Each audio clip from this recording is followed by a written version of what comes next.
Hey everyone, welcome to the Everyday Human Podcast. My name is Easton Taverna. Each day I'll share a reflection written by me and inspired by literature, poetry, music, movies, video games, and more. And after that, I'll share a prompt for you to write your own reflection. Together, we'll explore what it means to be human. Every month, we'll walk a new path, taking a look at life, death, the universe, and everything in between. Thanks for coming along. I'm glad you're here. For more, visit eastontaverna.com or join me on Instagram at _everydayhuman.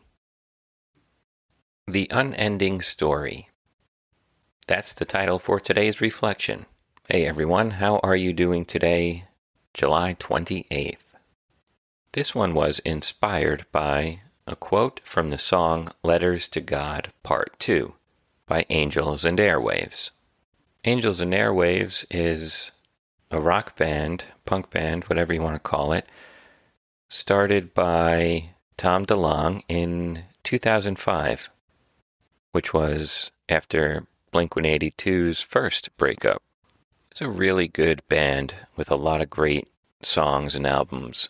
I still listen to them regularly. I don't know if Tom plans on doing more with them. I think he said he does, now that Blink is back together.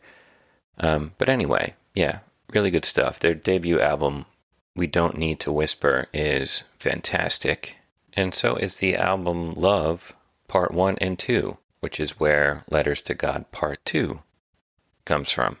And if you're wondering if there is a Letters to God Part 1, there is, but it's just called Letters to God.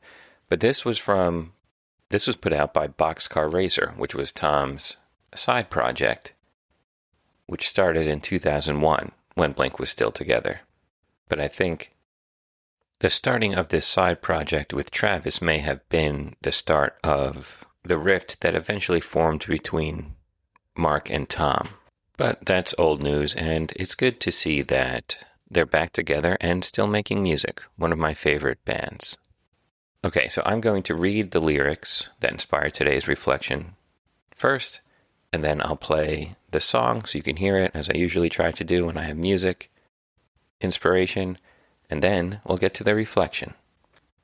All the phones have rung and rung. They're off the hook, all but one. And all the mail stacked up inside, up from the floor a mile high. And like one would, like a child, I am asking, like I could knock on your door, will you let me in? And, dear God, I found out the same things we learn when we die. I found out the truth is, it's all a big lie. I find that the words are hard to describe. I tell you I'm lost here, awaiting reply. Climbing trees and paper planes, life as a kid, where all the same, tears of joy and sullen hearts, sticks and stones and broken arms. All right, and now here is that section from the song itself.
Sticks and stones and broken arms, and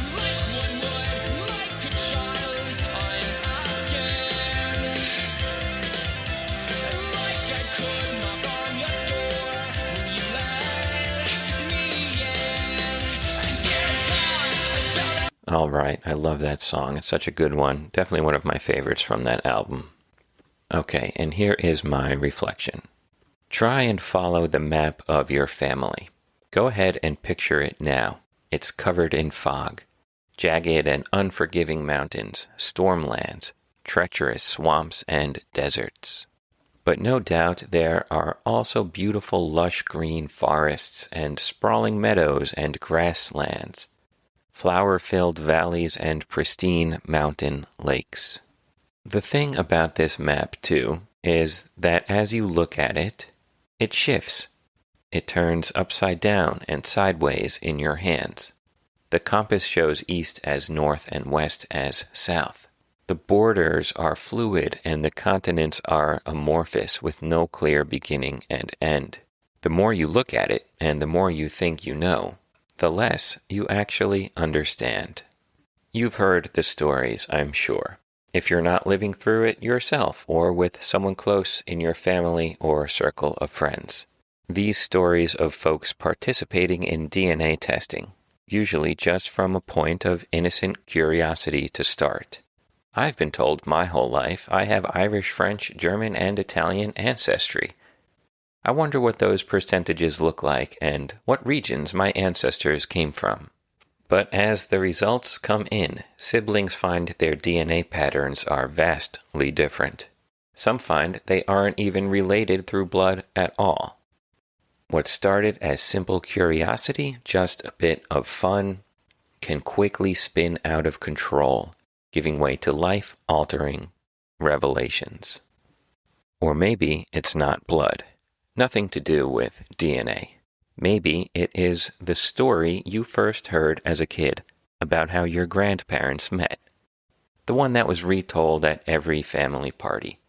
And then years later, as an adult, your elder uncle, on his way out from this life and with no reason to hide anything anymore, tells the truth of the messier, more complicated history that led your grandparents to marry and that they wished to keep buried in the shadows all these years. You'll get these results or hear these stories, and they'll hit you with the shock that comes with learning that what you believed to be true was, in fact, a lie. And it's not just the facts that shake you. It's the feeling of being lost, of not knowing who you are, or where you came from, or who your loved ones really are. As the days pass, you'll have question upon question, all piling up a mile high like letters to God. And maybe you're trying, maybe you're waiting for answers.